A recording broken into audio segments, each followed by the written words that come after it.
ना भुला सका मैं तेरी चाहत। এই এদিকে আসো। উনি কে? উনি এখানে কি করে? উনি তোমার দাদিমা। উনি আমার দাদি কেন হইতে যাবে? আমার দাদি না। এই যে তোমরা শহরের পোলাপান গুলো না রক্ত স্বীকার করতে চাও না, এই চোখকে দেখতেছে উনি তোমার দাদিমা, তুমি বলো না উনি তোমার দাদি নাই তো, তাহলে এই বাড়িতে কেন আসতো আর বলতে তার বাড়ি? এই তুমি এগুলা কি বলতেছো? তোমার মাথা ঠিক আছে? উনি আমার দাদি কেমনে হইতে যাবে? আমার দাদি ছোটবেলায় মারা গেছে। তোমরা আমার বাড়িতে কি করছো এখানে? তো এটা তো আমার বাড়ি। আমার বাড়িতে কি করছি মানে?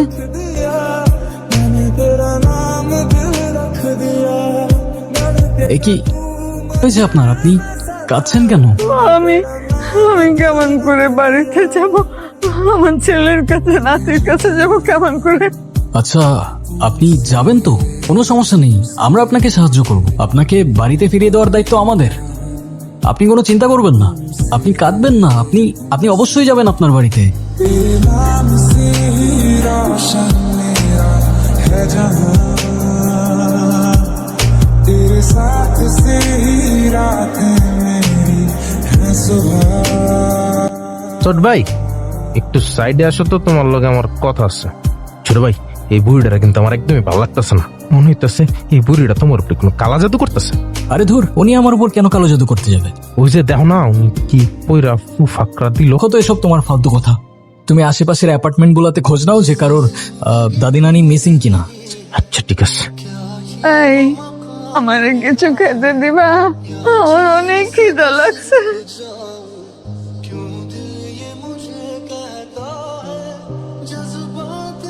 ছোট ভাই কি কোন খোঁজ পাইছো? আমি সব অ্যাপার্টমেন্টে গিয়ে খোঁজ নিছি, তো কারো কোনো ঘরে কেউ হারানো যায়নি। আর আমার মনে হয় কি ছোট ভাই পুরি কোনো মানুষই না। কি? ও কোনো কবিরাজ নাইলে কোনো ওঝার পালা জিন অথবা পরি হবে। কি যে বলো না তুমি। এই আমার ওষুধটা নিয়ে আসো না। কিসের ওষুধ? কিসের জন্য ওষুধ খেতেন আপনি? ওই যে হাঁটুতে ব্যথা না, ওইটার ওষুধ। আচ্ছা আমি এনে দিচ্ছি। আমি যাবো তোমার সাথে। আরে ধুর, তুমি গেলে ওনাকে কে দেখবে? হে ভাই আমার না খুব ভয় করতেছে। তুমি ওনাকে নিয়ে ওই রুমে শুইয়ে দাও, আমি গিয়ে নিয়ে আসছি। এই তুমি এখানে কেন? কি তোমাকে না বলছিলাম ওনার সাথে থাকতে, বাইরে কেন তুমি? বাইরে আমি আগে কইছিলাম এই বুড়ি হইলে জিন পরি আর নাইলে জাদু মন্ত্র জানা কোনো কোনো কবিরাজ। আরে কি হয়েছে সেটা তো বলো। আমি ওখানে বয়ে টিভি দেখতেছিলাম।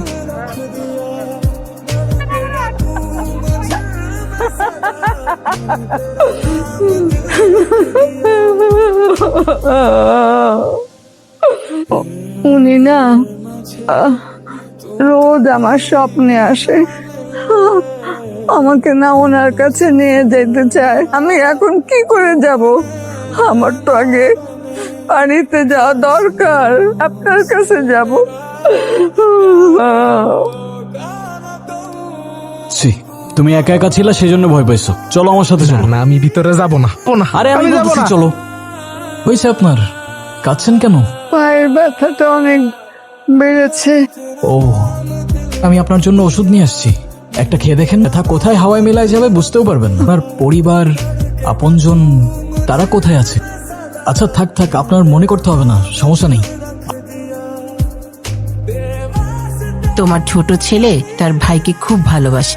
শুভ চায় সাহেল আমাদের সাথেই থাকুক, কিন্তু সাহেল তো মানা করে দিল। স্বাভাবিক, যেটা ওর বাবা করতে পারেনি সেটা ও কেন করতে যাবে? তাছাড়া আমি আলাদা হয়েছি আমার স্বস্তির জন্য, আর সাহেল আলাদা হয়েছে ওর সম্মানের জন্য। তোমার কথায় সব সময় মনে হয় দোষটা যেন আমার দিকেই আসে। তুমি কখনো চিন্তা করছো দূরত্বটা কে তৈরি করছিল? তুমি যদি দুদিক সামলাতেই পারতা তাহলে তো সৎ মা আর সৎ ছেলে শব্দটাই আর আসতো না। আচ্ছা রিনা, এই পুরনো কথা মনে করি এখন কি লাভ বলো? তো ইতিহাস কখনো ঘুমায় না শফিক সাহেব।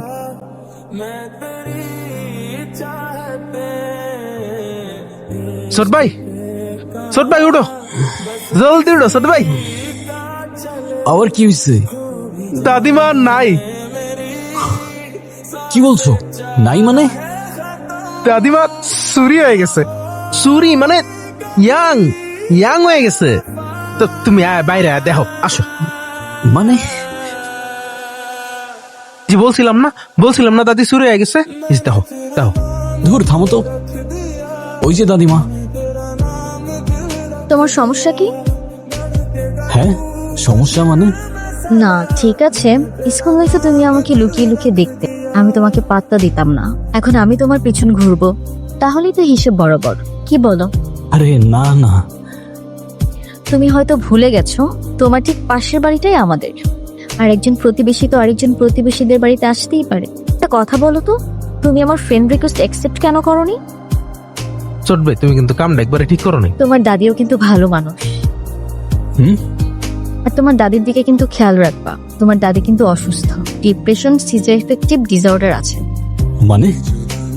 মানে এটা হচ্ছে এমন একটি রোগ যে মানুষ ধীরে ধীরে বাস্তবতার কল্পনার মধ্যে পার্থক্য করতে পারে না।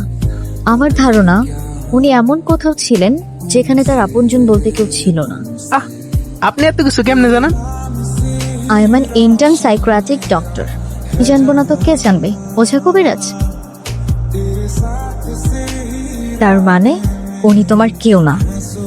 না, তাহলে ওনাকে ওনার পরিবারের কাছে কিভাবে ফিরিয়ে দিবা? সেইটাই ভাবছি, কিন্তু বুঝতে পারছি না কোত্থেকে শুরু করব। পুলিশে ইনফর্ম করো, ওনারা তোমাকে সাহায্য করবে। পুলিশ? আরে পুলিশকে কেন জানাতে হবে? পুলিশকে জানাও, ওনার পরিবার হয়তো ওনাকে খোঁজার জন্য মিসিং ডায়েরি করতে পারে। তাহলে পুলিশকে জানাতে হবে না? এই ছোট ভাই, আপদ তো বিদায় হয়েছে। আপদ বিদায় হয়েছে মানে? আরে পুরি তো গেছে গা।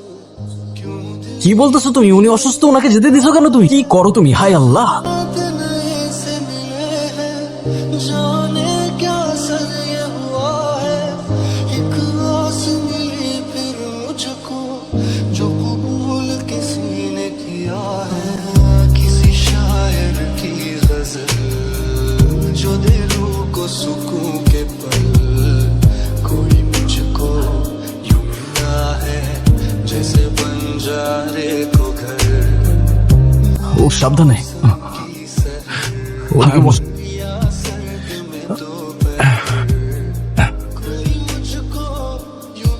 এ ভাই, লাইটার হবে? না। Good boy. শালা এখনো প্রেমিক হতে পারে নাই তো, এর জন্য লাইটারও নেই। আপনি ঠিক আছেন? কোথাও লাগে নাই তো আপনার? না, আমি ঠিক নাই। একজনকে খুঁজছি।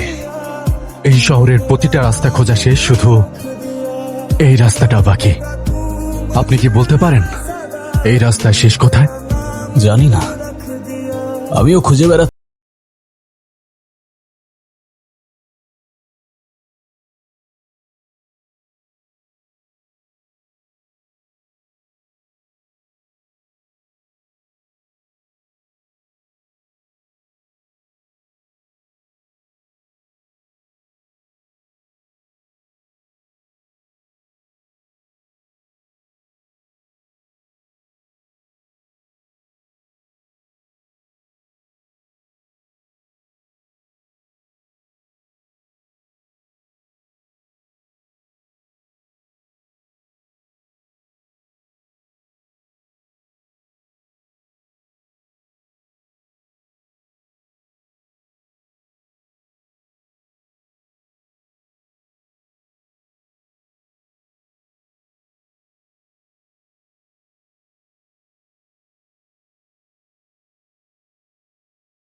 সাহেল, আমাদের এখানে কেন ডেকেছো?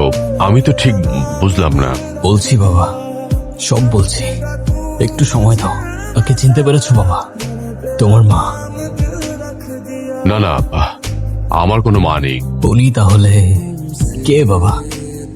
থাক, তোমার কিছু বলতে হবে না, আমিই বলছি। যখন তোমার মা মারা যায় তখন তুমি আর তোমার আত্মীয় স্বজনরা মিলে তোমার বাবার সাথে ওনার বিয়ে দাও।